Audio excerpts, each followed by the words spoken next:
एक महात्मा जी यात्रा कर रहे थे। एक नदी पड़ी, तो उस नदी के किनारे एक बिच्छू पानी में बहते हुए जा रहा था।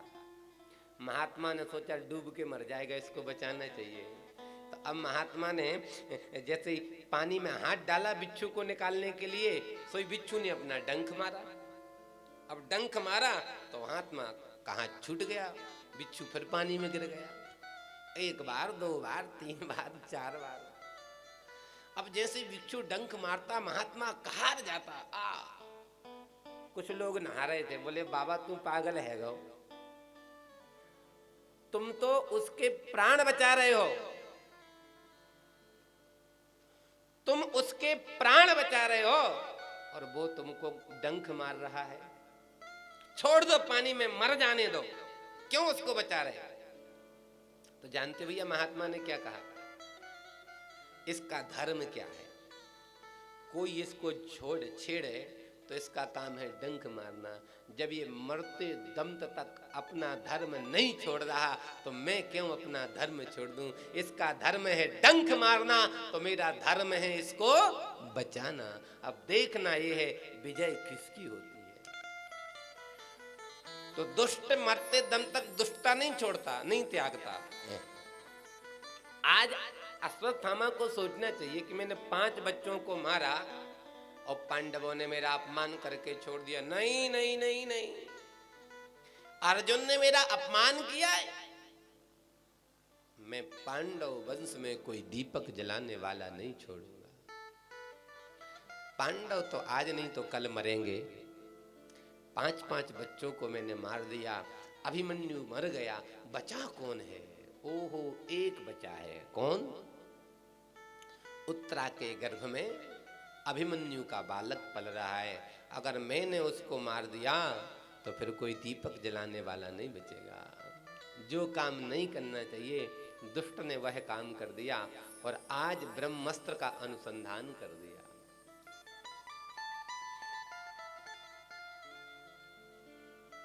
जैसे ब्रह्मास्त्र आया है, उत्तरा ने देखा। उत्तरा सोच में पड़ गई, किसके पास जाऊं? अजिया सास के पास? सासू माँ के पास? नहीं। ससुर जी के पास? भीम जी के पास? नहीं नहीं नहीं, फिर कहाँ जाऊं? बोले जब इन सब पे विपत्ति पड़ती है ये सब कहाँ जाते हैं? बोले गोविंद की शरण में। तो चलो मुझे भी गोविंद की शरण में चलना चाहिए। तो आज उत्तरा डायरेक्ट गई है, इनडायरेक्ट नहीं, सीधी भगवान के पास पहुंची है और हाथ उठा के कहती है, पाहि पाहि महायोगिन देव देव जगतपते। पाहि माम, हे प्रभु रक्षा करो। भगवान का उत्तरा, तुम क्षत्रायणी होकर के मरने से डरती हो? तो उत्तरा कहती, प्रभु मैं मरने से नहीं डरती हूं, तो फिर क्यों कह रही हो कि पाहि माम, रक्षा करो रक्षा करो? तो ध्यान से सुनना भैया।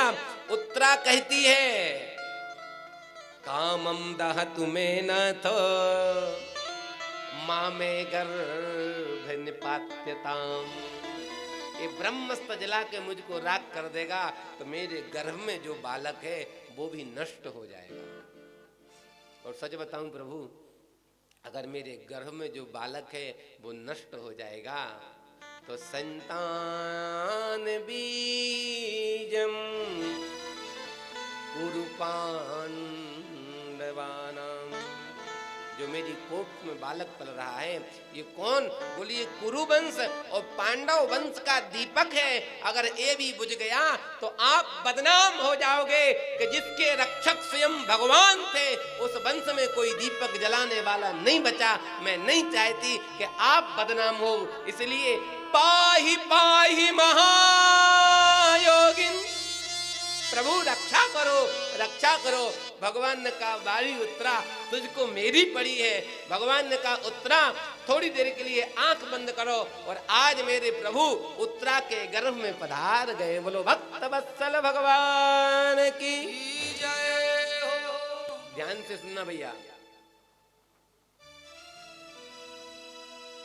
किसी किसी मैया ने भगवान को जन्म दिया है, देवकी, कौशल्या इत्यादि ने, तो किसी किसी माँ ने भक्त को जन्म दिया है, लेकिन संसार में एक इकलौती उत्तरा है जिसने भक्त और भगवान दोनों को अपने गर्भ में धारण किया है। और आज भगवान ने अपनी गदा को इतना तेज घुमाया, इतना तेज घुमाया, चक्र की भांति ब्रह्म अस्त्र को नष्ट किया है। और भगवान बाहर निकले हैं, उत्तरा की तरफ देख करके मुस्कुराते हैं, अब कैसा लग रहा? उत्तरा बोली, एकदम ठीक लग रहा। ये कोई नहीं समझ पाया, लेकिन सामने खड़ी थी कुंती बुआ। तो कुंती माता ने सोचा, अभी तो बहू रानी रोती रोती आई थी चिल्लाते हुए, पर 1 मिनट में ही मुस्कुराने लगी, ऐसी कौन सी दवा खा ली? जब एक बार बहू रानी की तरफ देखा, एक बार गोविंद की तरफ, तो दोनों मुस्कुरा रहे थे। समझ गई कहीं ना कहीं कुछ ना कुछ टेढ़ी टांग वाले की करतूत है। आज कुंती बुआ आई हैं और सुंदर भगवान की स्तुति करती हैं। बड़ी मार्मिक स्तुति है भागवत जी की। 26 श्लोक हैं कुंती स्तुति में। कुंती मैया भगवान से कहती हैं, नमस्ये पुरुषं त्वाद्यं मेश्वरा प्रकृतेः परम् अलक्ष्यं सर्वभूतानां अंतर्बहिरवस्थितम्। नमस्ते, हे प्रभु, मैं आपको नमस्कार करती हूँ। त्वाद्यम, आप आदि पुरुष हैं, इसलिए मैं आपको नमस्कार करती हूँ। भगवान ने कहा, बुआ जी आप उल्टी गंगा काहे को बहा रही हो? आप मेरी बुआ, मैं आपका नाती, तो मैं आपका भतीजा, आप मेरी बुआ, मुझे आपको प्रणाम करना चाहिए, आप मुझे क्यों प्रणाम कर रहे हैं? कुंती कहती है, जब तक मैं तुमको भतीजा मानती थी, पर आज पता चला तुम भतीजे अतीजे नहीं हो, तुम तो साक्षात त्वादि पुरुष, आप तो आदि पुरुष नारायण हो, इसलिए मैं नमस्कार करती हूँ। सच बताऊं प्रभु, अलक्ष्यम सर्वभूतानां अंतर्बहिर्वस्थितम्। कोई व्यक्ति आपको जानना चाहे पर वो जान नहीं पाता। क्यों? क्योंकि जो आपकी माया है ना, ये जनाने नहीं देती है। माया जवनिका छन्ना अज्ञाधोक्षजमव्ययम् न लक्ष्यते मूढ़ दिशा नटो नाट्यधरो यथा। कोई व्यक्ति आपको जानने की कोशिश करता है, लेकिन ये जो आपकी माया है वह जानने नहीं देती है। देखो, आप लोगों ने जादू देखा, जादूगर का, तो जादूगर के जादू से सब लोग मोहित होते हैं, अचंभित होते हैं। वाह भाई वाह, क्या करता है जादूगर? नोटों की गड्डी बना देगा, गर्दन काट देगा, हाथ काट देगा। सब लोग बड़े अचंभित होते हैं, लेकिन जो जादूगर का सेवक होता है जमूरा, वो बाहर बैठे बैठे हंसता। देखो देखो मूर्खों को देखो, देखो देखो देखो, मूर्खों की कमी नहीं है। वो कोई प्रभावित नहीं होता जादूगर से।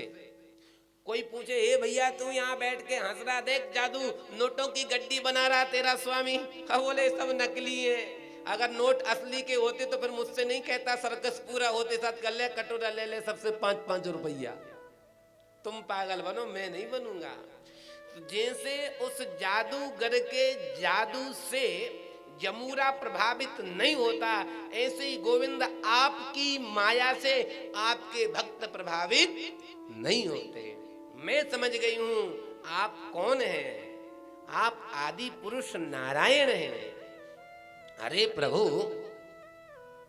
नमः परमहंसानां मुनीनां अमलात्मनः भक्ति योग विधानार्थम कथम पश्येम हि स्त्रियः।